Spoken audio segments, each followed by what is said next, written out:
అయితే ఒక చిన్న క్లారిటీ ఇవ్వాలి. ఇది పార్టీలకి సంబంధం లేనటువంటి విషయం.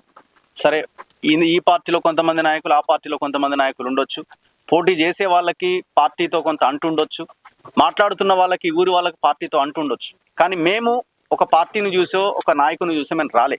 Very clear. సమస్య చాలా తీవ్రంగా ఉంది, చాలా అరాచకం, ఇది ఇంత దుర్మార్గమా అని మేము ఇక్కడికి రావడం జరిగింది. ఫస్ట్ థింగ్ ఇది. మళ్ళీ చాలామంది వాళ్ళు టీఆర్ఎస్ కదా, వీళ్ళు అది కదా, ఏ పార్టీ వాళ్ళైనా ఎవరైనా మనం ఫస్ట్ మనుషులం అన్నది ఫస్ట్ మనం గుర్తుపెట్టుకోవాలి. సో ఆ కోణంలో మేము మానవతా దృక్పథంతో ఆలోచించి ఇక్కడికి రావడం జరిగింది. అందులో దట్టు ఇంత బలమైన బీసీవాదం ఉన్న ఈ క్రమంలో ఇట్లాంటి దాడులేంది? ఎవ్రీ డే మనం మాట్లాడుతున్నాం, ప్రతిరోజు మాట్లాడుతున్నాం. ఈ బలహీన వర్గాలంతా ఏకం కావాలి, మన ఓట్లు మనమే వేసుకోవాలని. ఒకవైపున మూమెంట్ జరుగుతున్నది, 42% రిజర్వేషన్ అన్న ఒక మూమెంట్ జరుగుతున్నది. ఇదంతా జరుగుతున్న క్రమంలో బెదిరియడం ఒక ఎత్తు, కిడ్నాప్ చేయడం ఒక ఎత్తు, మూత్రం దాగించే ఇంత భయంకరమైన దాడి ఏంది అసలు? అందుకే మేము చాలా క్లియర్గా డిమాండ్ చేస్తున్నాం ఏంటంటే, ఈ గ్రామ ప్రజలు, మీరు తప్పుగా అనుకున్నా ఓకే, ఈ గ్రామ ప్రజలు మనకి కొంచెమైనా చీము నెత్తురు ఉంటే, మన శరీరంలో మన దేహంలో ప్రవహించేది రక్తమే అయితే ఒక్కసారి ఆలోచించుకొని ఓటేయండి. నాగలక్ష్మిని భారీ మెజార్టీతో గెలిపించండి. పార్టీలతో సంబంధం లేదు. ఎల్లమ్మగూడెంలో నాగలక్ష్మి రాబోయే 5 సంవత్సరాలు సర్పంచ్ కావాల్సిందే. కోమటిరెడ్డి వెంకటరెడ్డి సందీప్ రెడ్డికి గిఫ్ట్ ఇస్తానడట 3 గ్రామ పంచాయతీలు యునానిమస్ చేస్తే. ఆ గిఫ్ట్ కోసం సందీప్ రెడ్డి మొత్తం ఈ అరాచకానికి పాల్పడ్డాడు కోమటిరెడ్డి ఆదేశాలతోటి. సో ఇదే ఎల్లమ్మగూడెం ప్రజలు, ఇదే ఎల్లమ్మగూడెంలో ఉన్న అన్ని వర్గాల ప్రజలు కోమటిరెడ్డి వెంకటరెడ్డికి రిటర్న్ గిఫ్ట్ ఇవ్వాలి, నాగలక్ష్మిని సర్పంచ్ చేసి. సో అది మనం చేసినప్పుడే, మనమేం యుద్ధం చేయాల్సిన అక్కర్లేదు, వాడి లెక్క కత్తులు పట్టుకొని తిరగాల్సిన అవసరం లేదు, వాడిని కిడ్నాప్ చేయాల్సిన అక్కర్లేదు. వాడికి ఇదొకటే.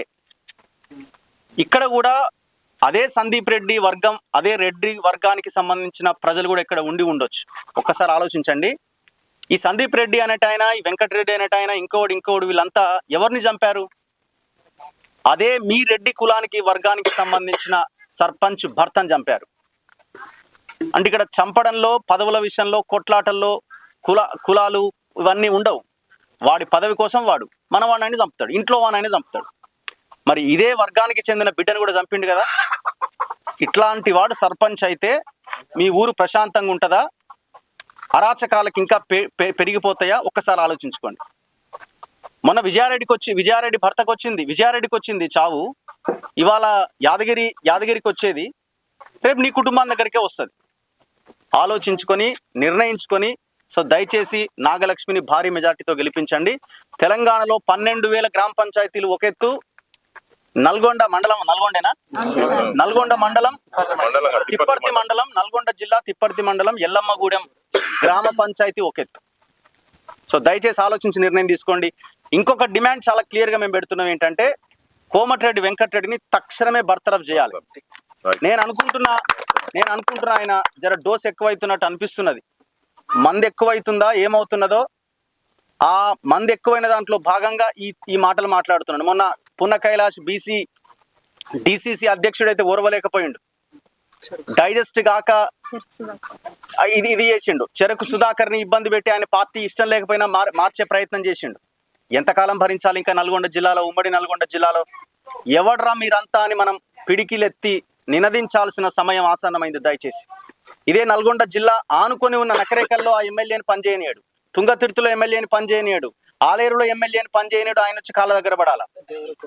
దేవరకొండలో ఎమ్మెల్యేని పనిచేయనివాడు. ఎవడు పనిచేయాలి మరి ఇక్కడ? మీకు ఏమైనా రాసిచ్చిరా? మీ జాగీరా ఇది? ఎందుకు ప్రజలు అడుగుతలేరు ఇంకా?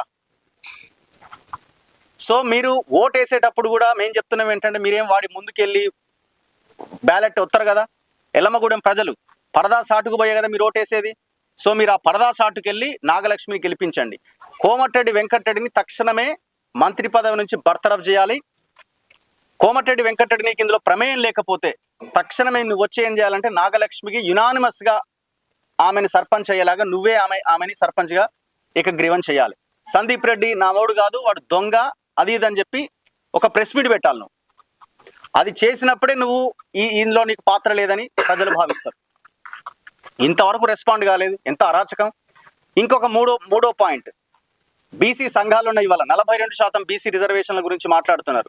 బషీర్బాగ్ ప్రెస్ క్లబ్ లో ఒక ప్రెస్ మీట్ 3 గంటలకి, 2 గంటలకి సోమాజిగూడ ప్రెస్ క్లబ్ లో ఒక ప్రెస్ మీటు, ఇందిరా పార్క్ దగ్గర 12 గంటలకు ధర్నా. ఎవరికయ్యా ఈ ధర్నాలు ఇవన్నీ? ఇక్కడ ఇంత అన్యాయం, ఇంత అరాచకం జరిగింది, ఇక్కడికి ఎందుకు రాలేదు ఇంతవరకు? బీసీ సంఘాలను మేము స్ట్రేట్ గా అడుగుతున్న ప్రశ్న ఇది. ఇంతవరకు కనీసం రాలే. కుల సంఘాలు ఉన్నాయి, యాదవ సంఘాలు ఉన్నాయి కదా, ఎన్ని సంఘాలు వచ్చినాయి? ఎంతమంది? కొంతమంది వచ్చినారు. సరే, కొంతమంది వచ్చినారు. అరే, రాష్ట్ర స్థాయి సంఘాలని ఇక్కడికి రావాలి కదా. ఇప్పుడు మీకు కాంగ్రెస్ లో పదవులు వచ్చిన యాదవులు, బీఆర్ఎస్ లో పదవులు వచ్చిన యాదవులు, బీజేపీలో పదవులు వచ్చిన యాదవులు ఇక్కడికి ఎందుకు రారు? ఈ అరాచకానికి మనం ఈ నల్గొండ జిల్లాలో ఎండ్ కార్డు పడాలి. ఇదే పునాదాన్ని మేము అనుకుంటున్నాం.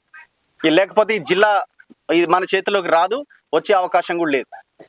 ఇప్పుడు ఇంకొక క్వశ్చన్ అసలు అడగాలని అడగొద్దు, నాకు అర్థమైతలేదు. ఇప్పుడు తనని కిడ్నాప్ చేసి కత్తులు పెట్టి ఆయన చంపాలని ప్రయత్నం చేశారు. ఇదే కోమటిరెడ్డి వెంకటరెడ్డి తన కొడుకుని కోల్పోయినప్పుడు సమాజం అంతా మీకు అండగా నిలబడదు. మీరు ఏడుస్తా ఉంటే మీ బాధ ఎంత భయంకరమైన వేదన మీరు అనుభవించి ఉంటారు. ఇప్పుడు మీకు ఎంతమంది పిల్లలు? 2 అమ్మాయిలున్న యాదగిరి, ఒక యాదవ బిడ్డ యాదగిరి, ఆ తల్లి తనని కిడ్నాప్ చేసినప్పుడు ఎంత పెయిన్ అనుభవించి ఉండాలి. ఆ పెయిన్ నాకు తెలుసు. నేను అరెస్ట్ అయినప్పుడు సిచ్యువేషన్ ఏంటనేది, కిడ్నాప్ చేసినప్పుడు సిచ్యువేషన్ ఏంటని. తను డే మొత్తం దాదాపు 24 గంటలు ఆ వేదన ఎంత భయంకరంగా అనుభవించి ఉండాలా. కోమటిరెడ్డి వెంకటరెడ్డి, నీకు తండ్రి హృదయం కదిలినప్పుడు నీకు ఆ బిడ్డల హృదయం, ఆ తల్లి హృదయం ఎంత భయంకరంగా ఉంటుందని నీకు తెలీదా? తాగితే మర్చిపోతారా? మిగతా జిల్లాలో ఉన్న నాయకులంతా స్పందించాలి. ప్రతి ఒక్కరు ఏకమవ్వాలి. వీళ్ళ అరాచకానికి అడ్డుకట్ట వేయాల్సిందే. అండ్ ఇంకొక విషయము, ఇప్పుడు ముఖ్యమంత్రి రేవంత్ రెడ్డికి కోమటిరెడ్డి వెంకటరెడ్డికి సరిగా పడదు అని అంటారు. మరి ఇక్కడ మంచిగానే ఉన్నారు కదా. ఇప్పుడు వెంకటరెడ్డి మీద యాక్షన్ తీసుకోవాలి కదా. లేదు, అట్లీస్ట్ ఎవరైనా కంప్లైంట్ చేసినా కనీసం ఏంది అరాచకం అని అంటే వాళ్ళు కలిసే ఉన్నారని అర్థం. ఇప్పుడు నాగలక్ష్మి గెలిచినా రాబోయే 5 సంవత్సరాలు ఆమె పరిపాలన సాగించాలంటే ఖచ్చితంగా ఆమెకి సెక్యూరిటీ అనేది అవసరం. మరి రేవంత్ రెడ్డి హామీ ఇవ్వాలా. సో ఎట్టి పరిస్థితుల్లో దీన్ని వదిలిపెట్టే ప్రసక్తే లేదు.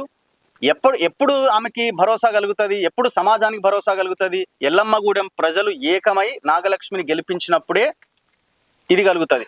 మీరు భయపడాల్సిన అవసరం లేదు. మీరు వేసే ఓటు పరదా సాటుకు పోయి ఓటేస్తారు. మీరు వేసే ఓటు మెజారిటీ చూసి దిమ్మ తిరిగిపోవాలి కోమటిరెడ్డి వెంకటరెడ్డికి. లేకపోతే మనం గిట్లనే సస్తాం, గిట్లనే మన బతుకులు అని అనుకుంటే ఎవ్వడు మనల్ని బాగు చేయలేడు. సో దయచేసి ఆలోచించి ఓటేయండి అని విజ్ఞప్తి చేస్తున్నాం. ధన్యవాదాలు.